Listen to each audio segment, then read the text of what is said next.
Bismillahirrahmanirrahim.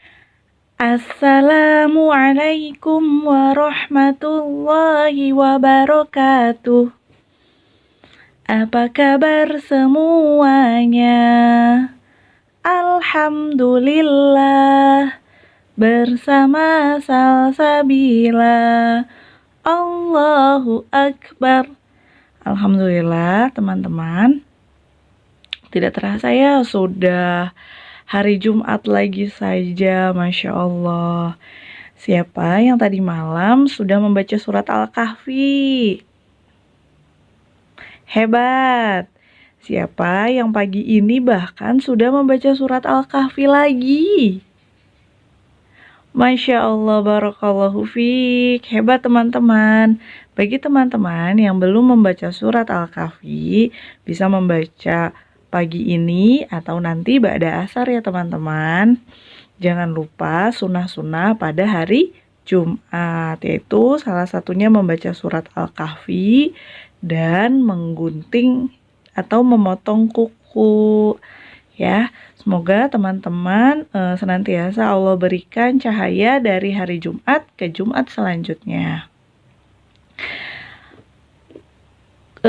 Sebelum memulai pembelajaran, kita berdoa dulu yuk teman-teman.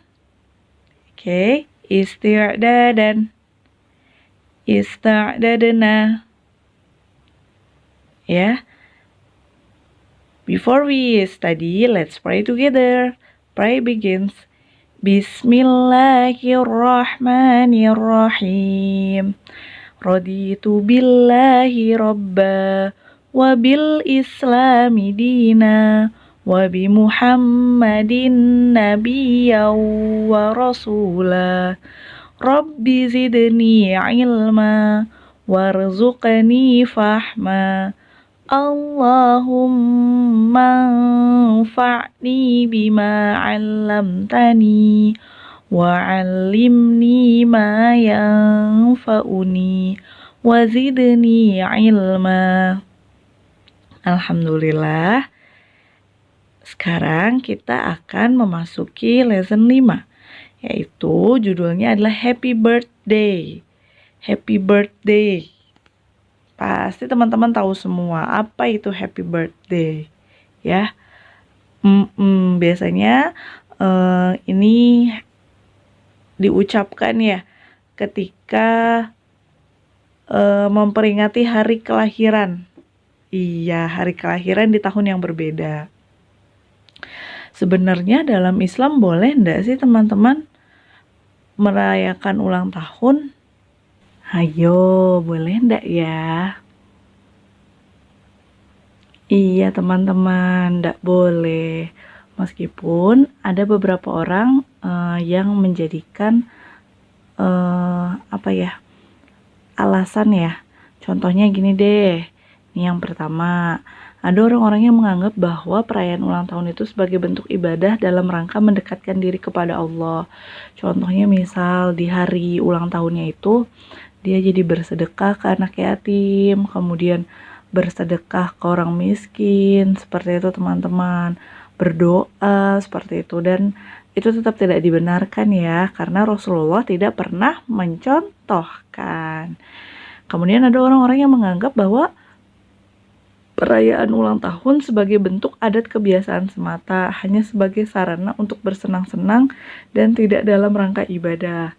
Sesungguhnya kita harus menyikapinya seperti ini ya, bahwa ulang tahun itu bukan bentuk ibadah, tapi juga bukan menjadi hari yang kita khususkan untuk kita tuh jadi bersenang-senang. Nah, enggak seperti itu juga. Terus yang ketiga, dalam perayaan ulang tahun terkandung unsur menyerupai orang kafir. Naudzubillahi min dzalik ya teman-teman. Yuk kita kita bedakan ya seorang muslim dan orang kafir itu dengan tidak merayakan ulang tahun. Baik teman-teman, di pembelajaran kelima bahasa Inggris kali ini kita akan belajar tentang ordinal numbers. Ya, apa itu? Yaitu angka yang digunakan untuk menjelaskan posisi. Jadi kalau numbers yang biasa itu kan 1, 2, 3 gitu kan ya. 4. Nah, itu tuh menunjukkan sebuah jumlah gitu ya, angka. Jadi 1, 2, 3, 4. Nah, kalau ordinal numbers ini menunjukkan posisi. Contohnya gini, penggunaannya yang pertama itu misalnya tingkat atau level kelas dan jumlah lantai suatu bangunan. Misalnya contohnya itu kan duduk di bangku SMP tahun kedua gitu teman-teman, jadi kelas 2 SMP gitu ya, jadi menggunakan second. Nah, kemudian lantai ke-37, jadi menunjukkan sebuah posisi ya gitu. Kemudian penggunaannya juga untuk di tanggal, jadi 17 Agustus itu maksudnya adalah tanggal ke-17 di bulan Agustus, seperti itu. Pun dengan 3 Juni, itu maksudnya tanggal ketiga di bulan Juni. Kemudian penggunaan yang lainnya yaitu untuk mengurut ya, dalam urutan, misalnya dalam video tutorial memasak, make up dan sebagainya, digunakan ordinal numbers untuk mengurutkan setiap langkah yang dibagikan. Contoh, kalau bahasa Indonesianya itu pertama kita gitu, kedua ketiga nah itulah maksud urutan di sini ya. Jadi first turn on the stove, kemudian second apa gitu kan, kemudian third apa gitu teman-teman ya. Oke. Nah, ordinal numbers ini memiliki ciri-ciri. Ciri-cirinya itu adalah adanya penambahan huruf di belakang angkanya. Nah, tapi kalau kita perhatikan hurufnya berbeda-beda ya teman-teman. Nah, di sini ada penambahan S dan T, itu digunakan setelah angka 1 ya. Setelah angka 1, contohnya first. Nah, kemudian 21st, kemudian 31st gitu teman-teman ya. Jadi ada tambahan ST gitu di atasnya ya, di bersama angkanya, seperti itu. Kemudian ada penambahan N dan D. N and D itu digunakan setelah angka 2. Oke, second, kemudian 22nd ya. Selanjutnya penambahan huruf R and D, itu digunakan setelah angka 3, third, kemudian 23rd ya, gitu teman-teman. Selanjutnya penggunaan T and H ya, itu setelah angka 4, 5, 6, 7, terus 8 ya nggak? Betul, 8 juga, 9 juga, ya 9 juga, betul. 10, 20, 30 juga ditambahkan huruf T and H. Oke, kemudian juga digunakan setelah angka 11 sampai 20 itu ya, 11, 12, 13 itu tadi teman-teman. Oke, nih the fourth, fifth, sixth ya, terus 24th, kemudian 25th, 26th ya, kemudian 7th, 8th, 9th, 10th, 11th, seperti itu ya teman-teman ya. Kalau di sini Bumi contohnya kan cuma sampai 31 ya, sampai 31st. Sebenarnya ya angka banyak ya teman-teman ya. Nah, itu. Ketika nanti ada angka misalnya 125, nah belakangnya kan angka 5 tuh. Nah, berarti ditambahin huruf apa, Bu? Berarti T and H. Oke.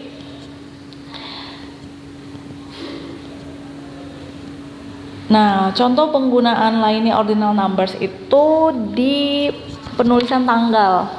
Jadi kalau tanggal 31 Mei itu adalah 31st of May. Oke. Nah, yesterday the 30th of May, 30 Mei. Seperti itu. Kemudian Bu Mei ingin coba bertanya ke teman-teman, Indonesian Independence Day kapan teman-teman? Tanggal berapa? 17 Agustus, the 17th of. Oke, hebat teman-teman. Ya, selanjutnya Mother's Day, hari ibu ya. Tanggal berapa ya? Ada yang ingat? Mother's Day. Betul, the 22nd of December. Oke, betul teman-teman. Oke, nah selanjutnya di pembelajaran kelima ini kita akan belajar tentang using invitation expressions. Jadi ketika kita ingin mengundang orang lain, mengajak orang lain, kita harus berbicara apa sih? Nah, itu ya teman-teman ya. Nah, di sini ada 3. Jadi bentuk undangannya seperti apa, kemudian cara acceptingnya itu, cara menerimanya itu bagaimana, menerima undangan, dan yang warna kuning itu bagaimana cara untuk menolak, kata-kata yang baik untuk menolak sebuah undangan itu bagaimana gitu ya. Nah, contoh invitingnya itu adalah will you come to my party. Nah, sesungguhnya di sini tidak selalu dan tidak melulu mengajak seseorang untuk ke pesta ya teman-teman ya. Bisa mengajak belajar, bisa mengajak bermain, misalnya bermain ke rumah, seperti itu. Maukah kamu ke rumahku besok? Nah, bentuknya seperti itu ya teman-teman. Will you come to my home tomorrow? Ya kan? Nah, kalau menerima itu yes I will, ya saya mau gitu kan. Thanks, that sounds nice gitu. Makasih ya, wah itu kayaknya menyenangkan ya, itu terdengar seru gitu kan.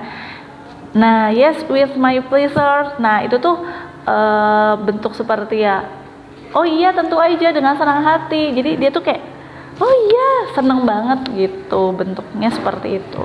Oke, kalau menolaknya oh I like to but I can. Jadi kayak dia menunjukkan apa ya, suka, maksudnya senang dan bahagia ketika diundang, tetapi dia nggak bisa kayak gitu. Kemudian I'm sorry I can, jadi maaf nih saya nggak bisa gitu. Dan memang teman-teman adab dalam menolak sebuah undangan, yang pertama itu kita harus memberikan apresiasi dan ucapan terima kasih kepada orang yang sudah mengundang atau mengajak kita gitu kan. Masya Allah, makasih ya, aku udah diajak, udah diundang, tapi mohon maaf nih, baru kita sampaikan kalau kita tidak bisa atau belum bisa. Mohon maaf, kayaknya kalau besok belum bisa deh, kayak gitu kan, belum bisa ya gitu kan.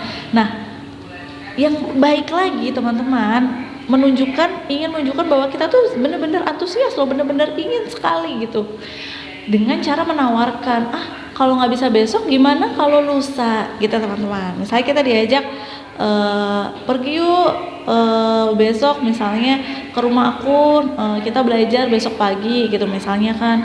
Oh Masya Allah, senang banget, makasih ya udah diajak belajar bareng, tapi mohon maaf nih belum bisa, kalau besok sore gimana. Nah, jadi itu adalah bentuk penghargaan ya teman-teman ya untuk orang lain. Itu Masya Allah, kalau teman-teman sudah seperti itu, Masya Allah, yang ngajak pun Masya Allah ya, ternyata seneng banget ya gitu, seru gitu. Beda kan sama orang yang ketika kita udah ngajak terus orangnya nggak bisa. Nah itu kan kayaknya ya Allah gitu kan, besok nggak mau diajak lagi deh gitu. Nah naudzubillah ya teman-teman ya. Insya Allah teman-teman sahabat Salsabila kelas 5 insya Allah hebat semuanya, tidak ada yang seperti itu, amin.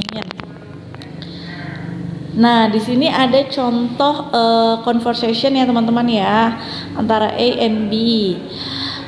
I have 2 tickets for the Islamic Book Fair, will you come with me? Nah jadi A ini punya 2 tiket untuk pergi ke Islamic Book Fair. Teman-teman ada yang pernah ke sana? Masa kok nggak ketemu Bu Mai? Lagi beda jam ya, beda waktu ya. Bu Mai juga cukup suka ke sana ya. Itu adalah event tahunan teman-teman, kegiatannya setahun sekali, bazar buku ya, buku-buku Islamik gitu. Dan yang utama buku, meskipun nanti di sana nggak hanya ada buku ya teman-teman ya, ada baju muslim, kerudung, pin-pin lucu gitu.